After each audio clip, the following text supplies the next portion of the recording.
नमस्कार, मी सुकेशनी आणि सुकेशनीज रेसिपीमध्ये तुम्हा सर्वांचं खूप खूप खूप मनापासून स्वागत. तर आज आपण तिळगुळाचे लाडू कसे बनवायचे ते बघणार आहोत. चला तर मग पटकन रेसिपीला सुरुवात करूया. तर इथे गॅसवरती मी एक पातेलं घेतलेलं आहे आणि त्यामध्ये पाणी उकळून घेतलेलं आहे. यामध्ये मी खाली प्लेट ठेवलेली आहे आणि वरून मोठा बाऊल ठेवलेला आहे. आता या बाऊलमध्ये आपल्याला गूळ घालायचा आहे. गूळ 1 वाटी घेतलेला आहे. आपल्याला इथे गूळ विरघळून घ्यायचा आहे. आपण त्याला मेल्टही करू शकतो डायरेक्ट, पण त्याने काय होतं, आपल्या तिळगुळामध्ये नंतर गूळ कडक होतो. पण या प्रोसिजरने काय होतं की गूळ हा शेवटपर्यंत म्हणजे लाडू संपेपर्यंत आपले ते लाडू मऊसूत बनतात. तर अगदी 5 ते 6 मिनिटाची प्रोसेस आहे ही. तर आपला हा गूळ वितळतोच आहे, विरघळतोच आहे. तोपर्यंत आपण पुढची तयारी करूया. तर इथे मी गॅसवरती तवा गरम होण्यासाठी ठेवलेला आहे. गॅसची फ्लेम फुल आहे. अगोदर तवा छान गरम करून घ्यायचा आहे आणि नंतर गॅसची फ्लेम ही मीडियम करून आपल्याला तीळ छानपैकी खमंग आणि खरपूस असे भाजून घ्यायचे आहेत.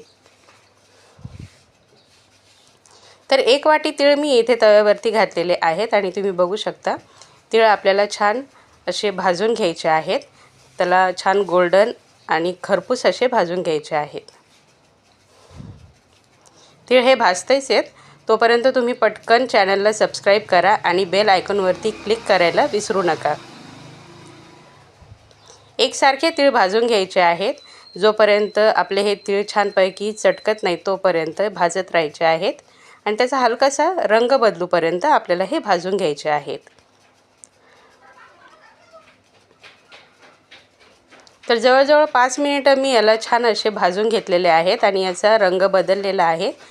इथे मी गॅस बंद करत आहे आणि तीळ हे एका प्लेटमध्ये काढून घेत आहे. तर तुम्ही बघू शकता मी एका प्लेटमध्ये तीळ हे काढून घेतलेले आहेत. आपल्याला तीळ हे थंड करून घ्यायचे आहेत. याचबरोबर मी शेंगदाणे अर्धी वाटी शेंगदाणे घेतलेले आहेत आणि ते देखील छान खमंग आणि खरपूस असे भाजून घेतलेले आहेत. तर आता आपल्याला याची सालं काढून घ्यायची आहेत. तुम्ही बघू शकता मी शेंगदाण्याची सालं काढून घेतलेली आहेत आणि ते फटकून घेतलेले आहेत. याचबरोबर आपला हा गूळ इथे बऱ्यापैकी विरघळलेला आहे. मी गॅस बंद केलेला आहे. आता हे बाऊल मी खाली घेत आहे. आता याचबरोबर मी इथे मिक्सरचं छोटं भांडं घेतलेलं आहे आणि यामध्ये हे तीळ आपल्याला बारीक काढून घ्यायचे आहेत.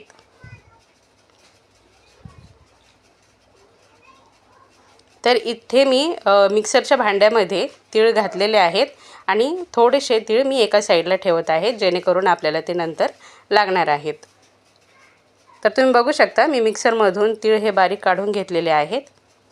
आता हे एका प्लेटमध्ये काढून घेऊया. एका बाउलमध्ये मी हे काढून घेत आहे.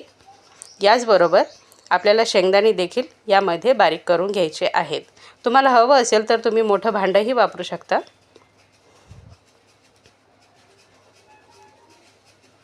मी इथे मिक्सरचं छोटं भांडं घेतलेलं आहे म्हणून मी हे तीळ काढून घेतलेले आहेत. आपण जसं वाटण तयार करून घेतले ते. त्याचबरोबर मी यामध्ये शेंगदाणे घालून याचं देखील पेस्ट तयार करून घेतलेली आहे. आता याचबरोबर मी ही शेंगदाण्याची आणि तिळाची पेस्ट काढून घेतलेली आहे. थोडंसं मी मिक्सरच्या भांड्यामध्ये घालत आहे आणि यामध्ये आपल्याला गूळ काढून घ्यायचा आहे. गूळ मिक्सरच्या भांड्याला खाली लागू नये यासाठी मी तिळाचा आणि शेंगदाण्याचा जो कूट केलेला आहे तो खाली घातलेला आहे. आता याचबरोबर मी इथे गूळ देखील मिक्सरमध्ये बारीक करून घेतलेला आहे. तुम्ही बघू शकता किती छान रंग दिसत आहे गुळाचा. आता आपल्याला हे संपूर्ण जिन्नस एकजीव करून घ्यायचे आहेत. एकसारखे याला करून घ्यायचं आहे. यासाठी मी इथे गॅसवरती कढई गरम होण्यासाठी ठेवलेली होती आणि या कढईमध्ये आता हे सर्व जिन्नस मी घालत आहे.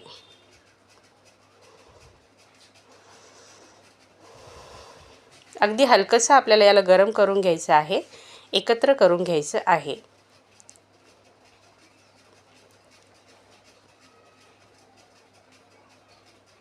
गॅसची फ्लेम मीडियम करून मी हे सर्व जिन्नस मिसळून घेत आहे. तुम्ही बघू शकता. एखादा मिनिट झालेला आहे. तुम्ही बघू शकता याचा रंग बदलत आहे. सर्व मिश्रण छानपैकी एकसारखं हलवत राहायचं आहे. याचबरोबर मी इथे थोडीशी वेलची पूड घालत आहे। वेलची पूड संपूर्ण यामध्ये मिक्स करून घ्यायची आहे।